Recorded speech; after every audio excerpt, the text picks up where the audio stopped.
Donc, le Bezrat Hashem, la Gemara de ce matin, Menachot, la page 11a.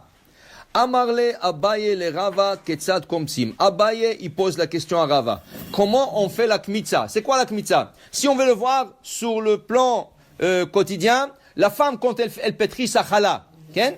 Elle met de la farine, une certaine quantité de farine. Pour le séfarade, c'est 9 caps, 9 tasses. Pour les ashkénazes, 14. Okay? Maintenant, on mélange de l'eau, on fait une pâte, et la femme prélève un morceau. Avec le paume de la main, elle prélève un morceau.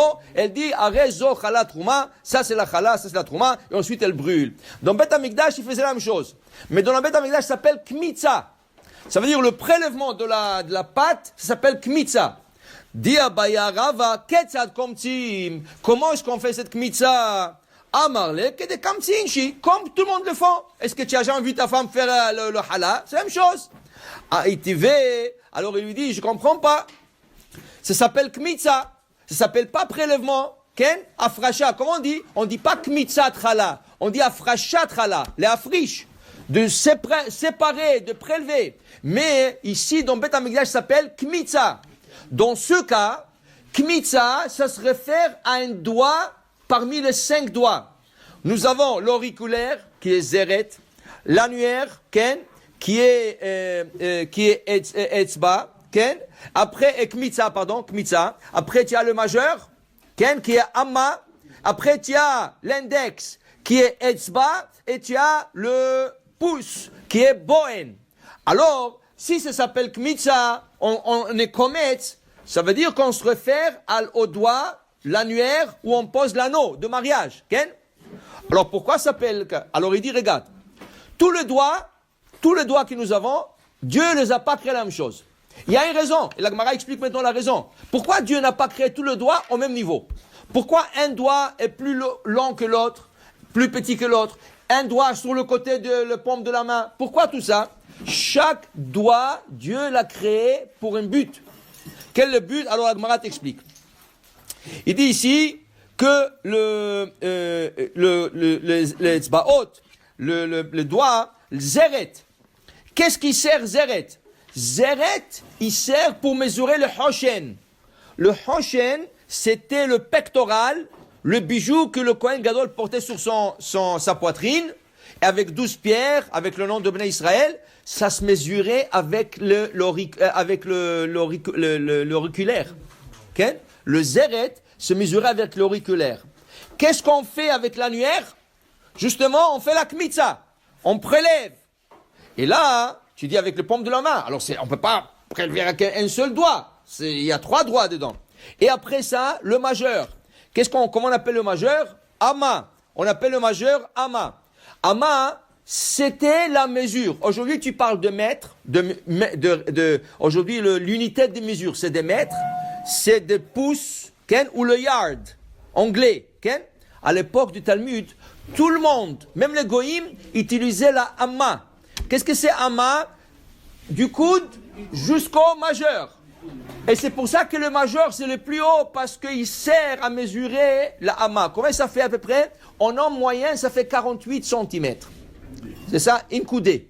C'est ça, en français, c'est une coudée. Amma, ken. Maintenant, tu as le etzba. Avec le etzba, qu'est-ce que tu fais avec l'index? Dans le Beth Amikdash, le Kohen prenait le sang, il aspergeait. Soit le misbéach, soit un homme qui est impur. Et qu'est-ce qu'on fait avec le pouce? Pourquoi le pouce? Le pouce, c'est pour asperger quelqu'un qui est devenu lépreux. Quelqu'un qui a eu la lèpre, on lui asperge le pouce. Et le Kohen, quand il s'initie et il s'initie au travail du Beth Amikdash, on lui met de l'huile sur le pouce. Alors, tu vois, tous les 5 doigts, ils sont pas pareils parce que chacun, c'est une fonction. Et là, tu m'as dit kmitza, mais kmitza, c'est l'annuaire. Et l'annuaire, comment il fait la kmitza? Non, il dit, regarde, je vais t'expliquer. Kmitza, pourquoi on appelle ça kmitza et pas prélèvement? Parce que l'annuaire, il te dit la limite de la pâte. Qui veut dire, quand tu mets la main dans la pâte, tu prends en paume de la main, tu fermes bien les 3 doigts, l'annuaire, le majeur et l'index, tu fermes bien sur le paume de la main, qu'est-ce qui va arriver? Il y aura de la pâte qui va dépasser le paume de la main de 2 côtés. Alors maintenant, qu'est-ce qu'il faut que le Kohen fasse? La kmitza, c'est la limite. Kmitza, c'est la limite. Alors qu'est-ce qu'il faut qu'il fasse? Avec son annuaire, Et avec son auriculaire, il faut qu'il égalise. Il enlève l'excès de la pâte du côté droit. Et avec son pouce, il faut qu'il enlève l'excès l'excès de pâte de l'autre côté. Je dis la Gemara, Vezohi avoda kashash b'amikdash. Ça, c'est le travail le plus dur de Beth Amikdash. Vous savez que le Kohanim, il allait dans une école spéciale à l'âge de 25 ans pour étudier toutes les lois de Kohanim. Le Kohen, il a la responsabilité de savoir tout le type d'animaux. Qu'est-ce que c'est une chèvre? Qu'est-ce que c'est un mouton? Qu'est-ce que c'est une femelle? Et qu'est-ce que c'est un mâle? Quand est-ce qu'on sacrifie une femelle comme sacrifice? Quand est-ce qu'on sacrifie un mâle? De quel niveau on sacrifie? En bas du fil rouge qui était sur l'autel ou en haut du fil rouge? Et en plus de ça, il apprenait beaucoup de choses. La kmitza, c'est la plus dure. Pourquoi c'est la plus dure? La pâte, c'est élastique. Comment est-ce que tu coupes avec l'auriculaire? Comment tu coupes une pâte sans avoir aide avec l'autre main, la main gauche, sans avoir un couteau? Essaye de couper la pâte avec rien que le doigt, les deux côtés. C'est très très dur. Et il faut qu'il se bat avec la pâte pour bien la couper. Il passe un stage, pareil pour ça. Mais ça, c'est le travail le plus dur, Beth Amikdash. Okay? Comment égaliser la pâte? Et c'est pour ça qu'on l'appelle pas. On n'appelle pas un prélèvement, afracha. On ne l'appelle pas afracha. On l'appelle kmitza, et l'annuaire qui est kmitza, qui s'appelle kmitza, c'est la limite de la pâte. Il ne peut pas dépasser plus que ça. Baruch Adonai le'olam. Amen ve amen.